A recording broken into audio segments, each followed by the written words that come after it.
So we are recording. So Mrs. Mack, if you want to get started. I can't see the agenda. You said you were going to show it. Hold on. This, can you, oops. All right. Should be. Can you see this? Can you see that now? Yeah, it's very, very small. Yeah, real small. Okay, I'd like to call the Board of Education meeting to order. Thank you. It's April 8th, 2020. It's a special meeting. We're doing this via Zoom. Let's all say the Pledge of Allegiance. I pledge allegiance to the flag of the United States of America and to the republic for which it stands, one nation under God, indivisible, with liberty and justice for all.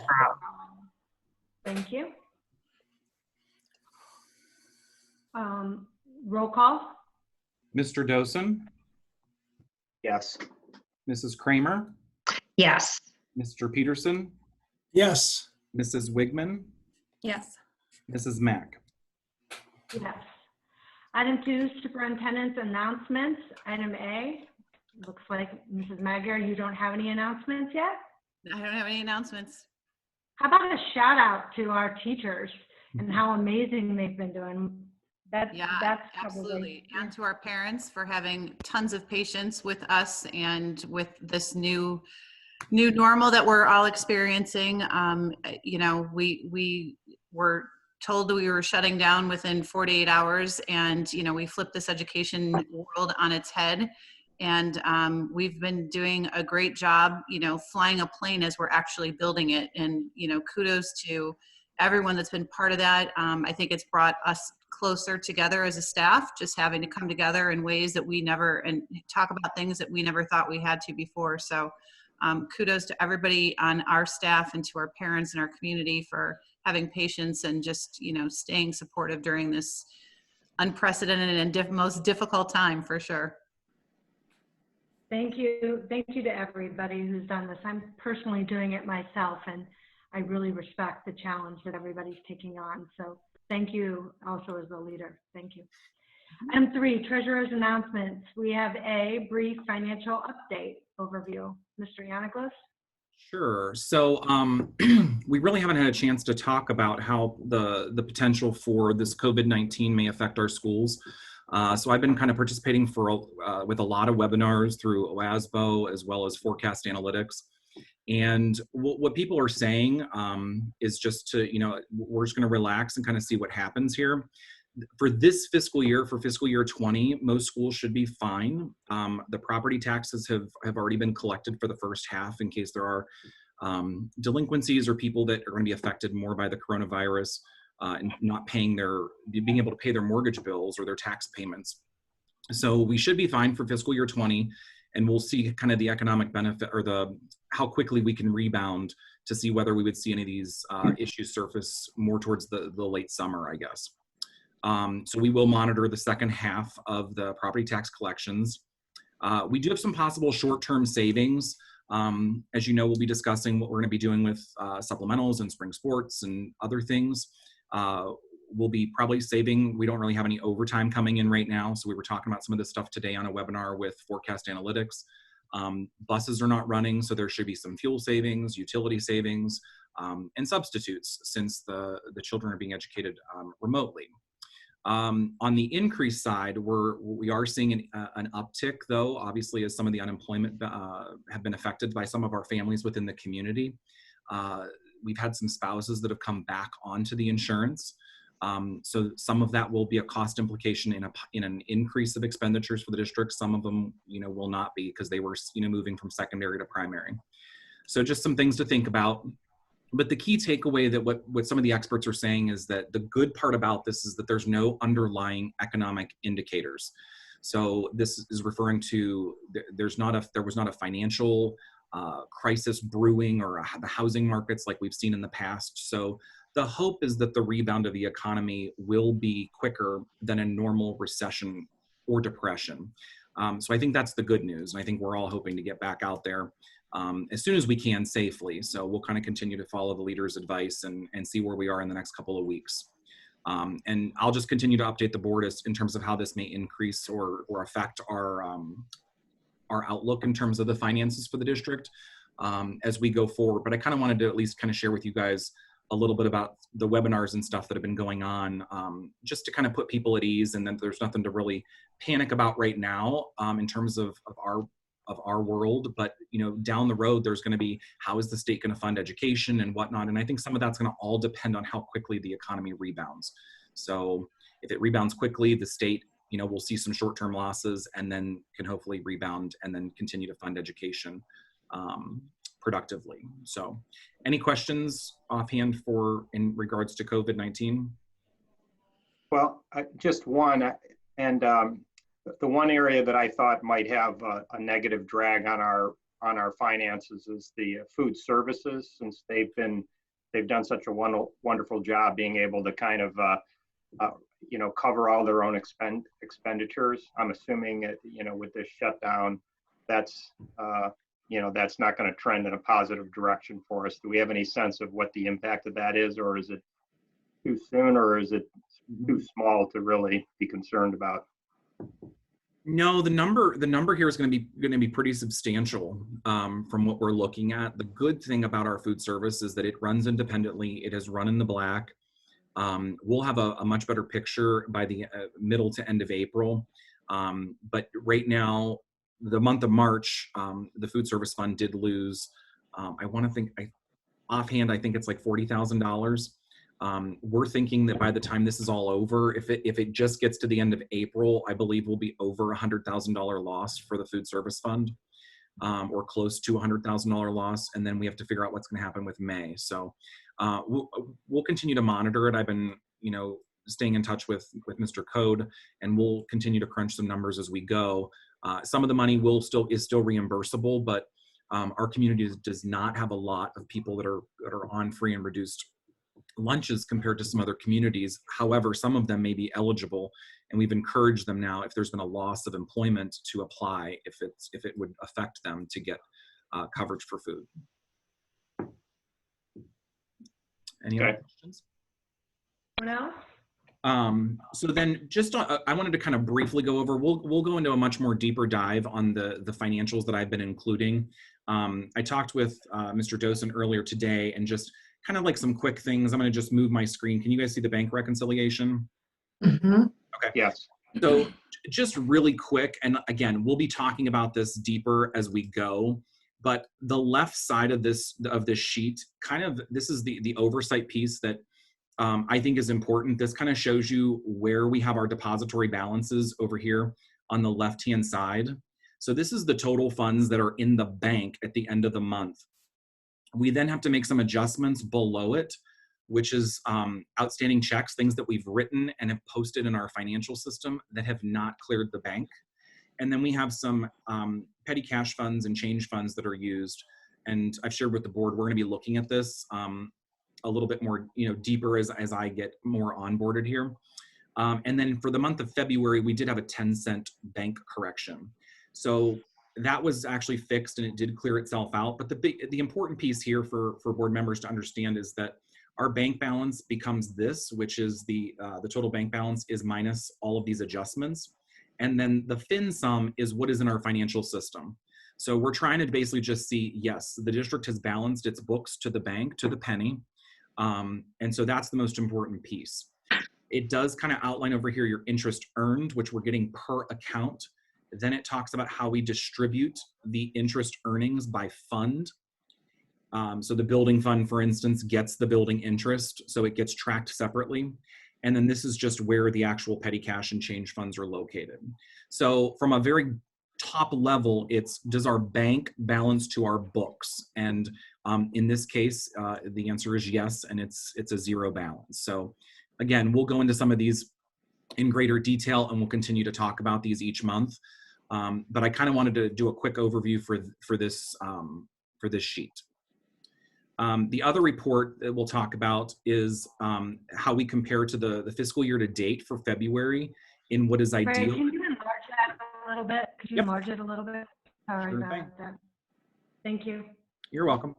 So this is taking like where we are at the end of February, where's the forecast of what was approved in October, and what is considered the ideal. Now, the ideal is a very simple calculation. We're taking 100%, we're dividing it by 12 months and saying roughly we should spend 8.33% per month.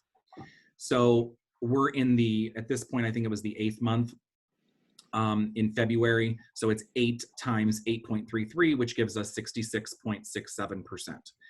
Now, revenues come in a more lumpy pattern. That's why you see 96% is where we are. Those are not going to match as much, but we want to be a little bit more accurate in the expenditure side. So the district spends about almost 80% of its budget on salaries and benefits. So knowing that we're right at 67% in salaries and 65% in benefits means that we're tracking really, really close to where we should be in terms of the overall budget that we've approved for the forecast back in October. Purchase services are a little bit elevated. We've talked about this. This continues to be something we're looking into. A lot of this is being driven by tuition and special ed tuition. And we'll have some more data in the next couple of months on this. Supplies is not abnormal to have an increase because a lot of times we buy supplies on the front end. And so those get front loaded a lot. So those will kind of taper off as we get into May and June. And then capital outlay, those are just our capital expenditures, and we're trending below. When we look at the total expenditures outside of financing, we're right on target at 66.29%. And if we add in the transfers and the advances, total, we're at 67%. So we're less than 1% over in terms of everything, but really we're tracking in actual expenditures very, very close to where we should be in terms of the forecast. So this is just a very top level Excel spreadsheet to kind of show that on a macro level, not by line item. I mean, it does show you by line item, but that we're not trending outside of where we should be when it comes to the bottom line in that one pot of money. And then the one you guys are familiar with, and again, I'll just go through this really quickly. This is what we're getting from our forecast analytics software. Craig? Yeah. Sorry, just a quick question, because this was agenda item 4, I think, and I think these are posted under agenda item 6. So, correct. Well, I was just going to go through them all at the same time, and then okay. Skip that section, I guess. I mean, not in terms of not talking about it. So this is the Cfo report that gets generated by our software. Let me make that a little bigger for you. And so it kind of talks about where we are in the month of February, or the actual month that we're talking about, and then it goes into the annual stuff. So some of this stuff, though, unfortunately, is we have some outlier of expenditures or receipts that are in there because of how the buses were handled. So that's a little bit of why the revenues are slightly elevated. I don't know. I'm still working with some people to see if we can fix it, because they got transferred in and out so many different times before I got here that it's not that they're wrong. It's just that they're not showing correctly. So I'm still working on the best way to see if we can get it necessarily fixed on terms of what the actual revenue collections are. They are still trending higher a little bit than the forecast, but some of it is skewed, and I'll show you that here in a second. So we're saying the February cash balance is $730,000 more than the projected amount. What it shows down here is we're above in local tax revenues by $1 million, almost $1.1 million. And that's just mostly probably a timing issue with how the money was received based on how people were paying their property taxes. So that'll even itself out. The next thing we're gonna be looking into is that our state revenue is down, not necessarily unusual because of how minimally funded our district is from the state, but then all other revenue is also increased. But some of this is actually related to the way that the buses were kind of put into the system. So that's why that one kind of shows above and beyond. So we're technically, actual revenue for the month was up by $1 million. That is mostly attributed to a timing issue with the local taxes and how they were received into the district. Now, if we look at the actual revenue through February compared to the prior year, The biggest difference here, this is the prior year revenue collections on the top line is, and there was a little glitch at the bottom in terms with the software, with the numbers, so I apologize, but the salaries and the benefits are what is actually, this is the local tax revenue. I'm on the expenditure side of my head.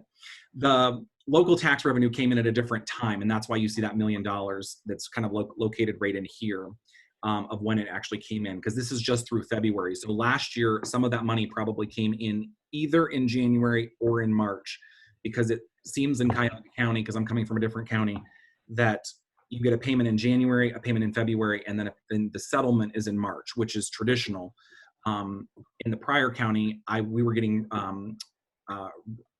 tax advances every week instead of just once a month. So that's just why the timing of it is a little bit different. So if we look at the current year compared to last year, it's even higher at 2.3 million. That's due to the valuation changes in the district. And then the same thing with the all other revenue. It's above where it should be, but that's because of the buses. Oh, let's see. So this is the revenue.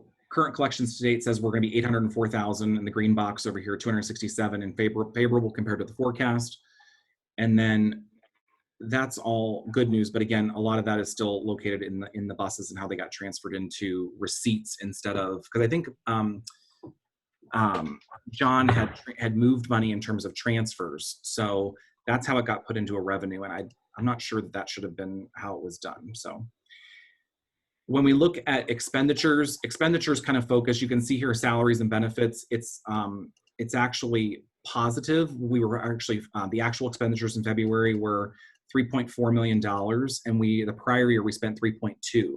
So this is most likely attributed on a monthly basis to the increase in cost to the contract and salary increases and benefit increases, as those are related. Purchase services are up 38,000, which is not, we're still not trending that far out of the realm in terms of purchase services for the month of February. And then other expenditures is 40,000. So for the month, our actual expenditures are up $293,000 compared to last year for the month of February. Again, this is just fiscal year 20 monthly expenditure analysis for February. Actual expenditures incurred through February compared to the prior year. So we're looking at 2019 versus 2020. Again, this is in millions. It's a lot. So compared to the same period, our total expenditures are actually $3 million more than they were in the previous year. And you can see in salaries and benefits, this is an increase of $2.1 million when we look at July to February of 19, fiscal year 19, and July to February of fiscal year 20. So that's how we kind of get to $2.1 million in salaries and benefits.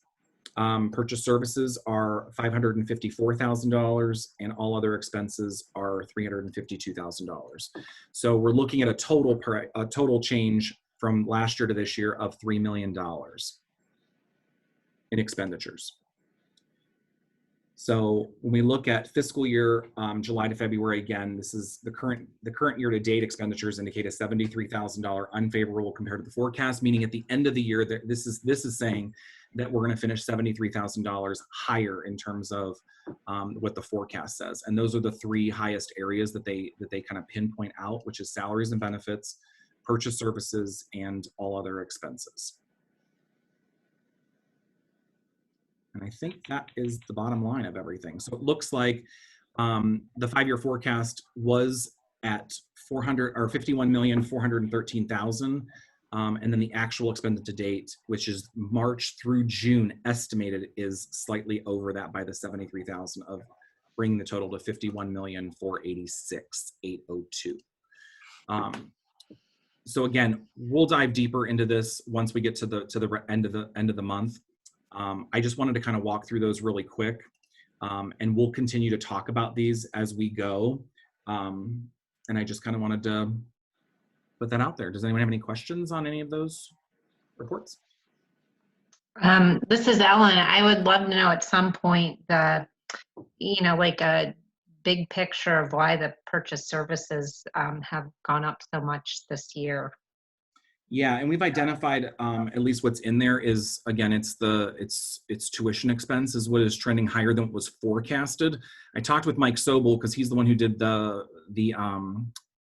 forecast for you guys in October, and they're trending. I don't know if they just picked a bad number, and he's not sure either, because what they've actually forecasted in is just significantly less than what the district has been spending. But when we look year over year, it's not that there's a huge increase, but I'm not sure where that lower number came, and he's not either, to be honest. So I'm still talking with him and kind of working with him to get some more answers.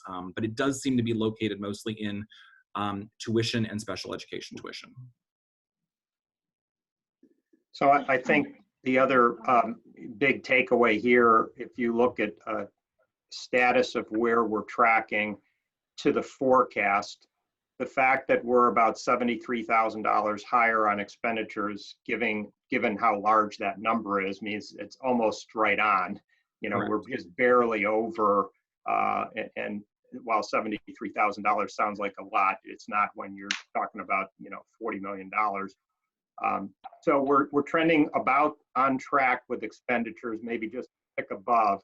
And the revenue side is where we're significantly above, but we don't know how much of that $804,000 is real and how much of it is an anomaly related to the extra 5 buses that we purchased and got put around, you know, got moved around in the book so much that it's showing up here as a potential anomaly.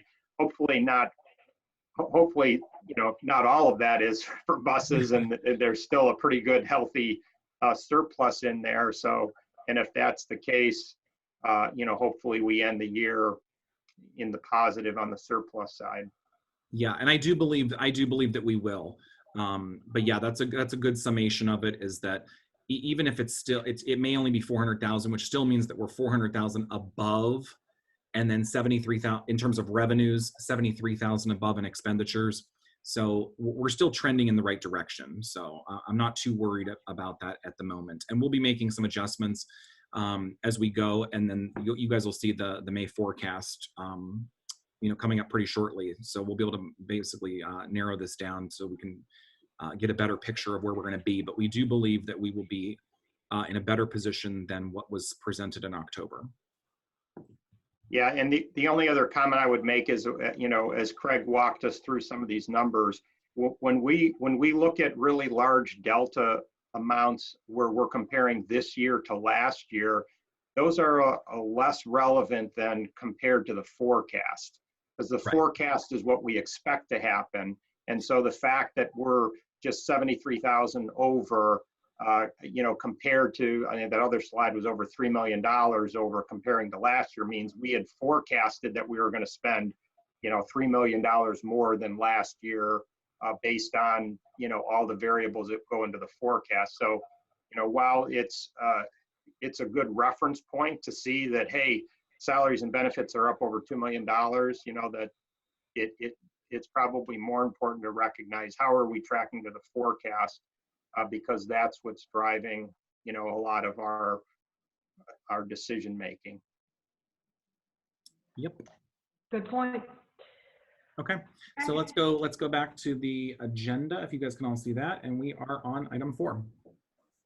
Okay, item 4, superintendent's personnel recommendations. We have A, certified recommendations, B, classified recommendations, C, supplemental recommendations, and D, approval of superintendent's consent agenda. May I have a motion? So moved. Second. Any questions on any of the recommendations?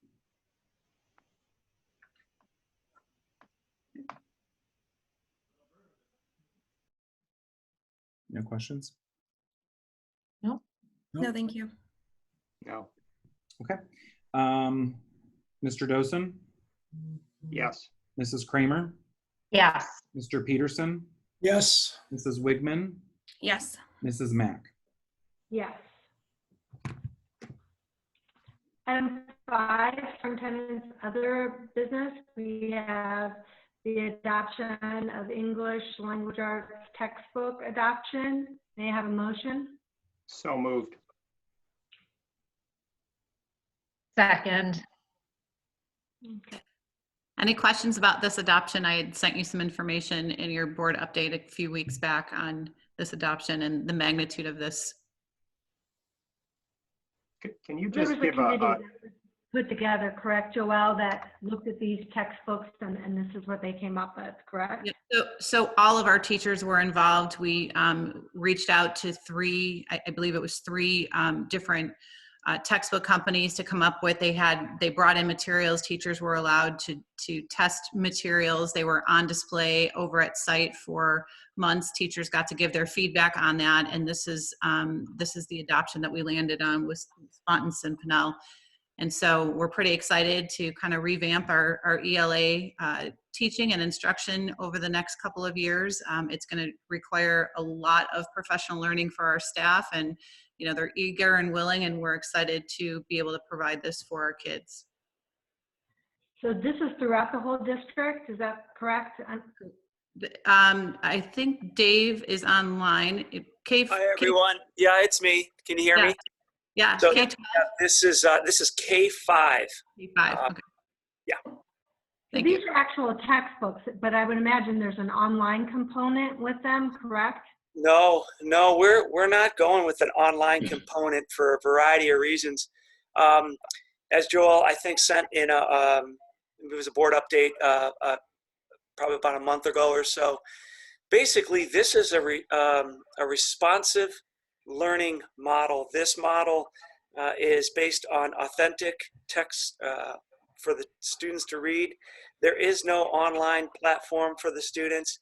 We are using this model because it's engaging students each and every day in authentic reading, writing, discussion, and inquiry. And we believe that's very, very important. And the other thing is it's very, very consistent. K5, this will be, we just haven't been able to do that in years past, have a consistent reading and writing instructional practice model that has been consistent as the students matriculate from grade to grade. And Joel's right, a ton of professional learning is going to have to occur, and we've already missed one of our days, which was March 27th. We were going to have a huge kickoff in the high school lunchroom, and the companies were going to come in. We had the teachers ready to go in a professional learning model, all of them, PE, art, homeroom teachers, special education, SLPs, psychs. We were ready to go, but unfortunately we couldn't do that. So are already in the works of planning if we do get back in May or next year. Definitely next year, but I'd like to have our teachers trained before they walk in with new materials. I think that's great. Based on the feedback that our parents have given us, that we're shifting back to textbooks and a little bit away from that device. So I think that people will be pleased with that. Yes, I agree. Just out of curiosity, Dave, what would this program look like if we had to teach online? Well, now that you asked me that, I don't know if I would have had an answer for you a month ago. I think what we would do is we've got to get the books in the kids' hands. So if we have a moment's notice, which now we have a plan and we have a better idea, if we have a moment's notice, we're going to be able to put books in kids' hands and then use a variety of online technology tools to interact with students. The big thing, the units of study writing is, you got kids writing authentically every single day about topics of interest, things they want to research. And, that's something that's going on right now that our teachers are doing a phenomenal job with. And that really doesn't cost anything. If you got a piece of paper, if you have a notebook, if you have a pencil, if you have a keyboard, if you have anything, you can write authentically. Well, we haven't had a consistent, authentic writing program throughout the district.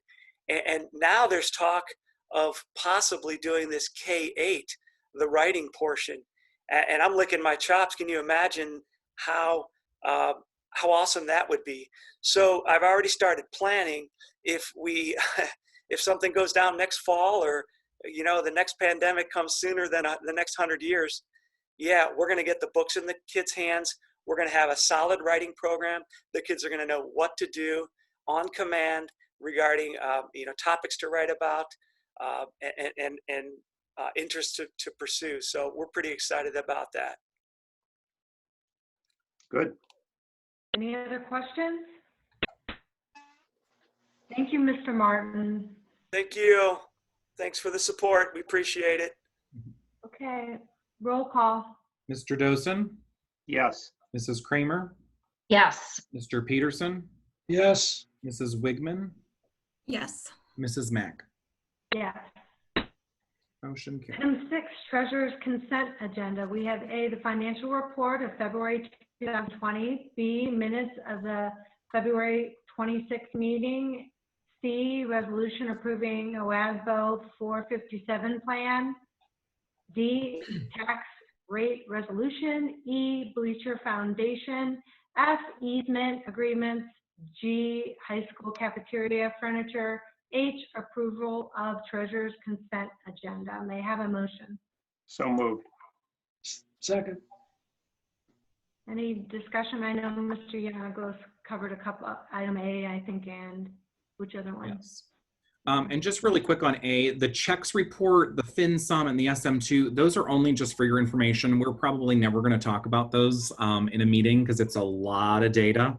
If you guys ever have any specific questions, feel free to reach out. But those 3 reports, the February checks report, and I'm going to click on that. Checks, the FinSum, or the SM2, those are just data, very data-driven reports. I think I answered the question for the 457 plan. This is a type of retirement savings that'll be available to our employees to do tax deferments and plan for retirement. It's a better plan, lower management fees, no cost to the district. The tax rate resolution, this is assigned by the county. This is to make sure that we're collecting the proper amount of money in our local taxes based on, you know, the voted millage and whatnot. So this is prepared by the county auditor's office. It's verified by our legal counsel to make sure that it's correct, which was all done. The Bleacher Foundation, just a real quick, we came in under bid for this. So congratulations, Mr. Code, on a successful bid for this. They were projecting around $125,000, and you can see that bid came in at $85,000. We have some easements in relation to the new building, and then just the authorization to go out to bid in terms of cafeteria furniture. Any questions? Questions? Mrs. Magyar, the high school furniture, what is that? A total refurbish of the high school furniture? Of the cafeteria, yes. Cafeteria, sorry. Okay. Roll call. Mr. Dosen, Yes. Mrs. Kramer, Yes. Mr. Peterson, Yes. Mrs. Wigman, Yes. Mrs. Mack. Yes. Item 7, closing items. Item A, announcements, and B, adjournment. Any announcements? Well, Well, we our next meeting is going to be happening the same way in Zoom. And the date of that is April, could somebody help me out? 22nd, I think. 22nd. Yeah. 22nd, okay. So please join us. And during that time, we will have a full agenda, time for public comment and for people to chime in if they have things that they want to speak about, as well as, you know, any other committee reports and announcements that we will have at this time. These were, the special meeting was called because some of these things that were, because we canceled our March meeting, were postponed and needed to get approved sooner than later, but we will have a full meeting with public participation in some way, shape, or form at that April 22nd meeting. I do have a hopefully quick question, just because we were immersed in it right before we were told we couldn't hold school, but the special ed audit and the tech audit, were those able to be completed, or? They were completed. We're just waiting on final reports. Okay, all right. Oh, that's great. That's great. Anything else? Anyone? All right, well, everyone stay healthy. Thank you very much to you and your team, Mrs. Magyar and Mr. Yanagos, and keep up the good work. And may I have a motion to adjourn? So moved. Second. Second. Who was second? All in favor? Fred. I'm Fred. Aye. Aye. Okay, how about roll Aye. call? How about roll call? Mr. Dosen, Yes. Mrs. Kramer, Yes. Mr. Peterson, Yes. Mrs. Wigman, Yes. Mrs. Mack. Yes. Bye, everyone. Take care. Thank you. Thanks. Aye. Stay safe.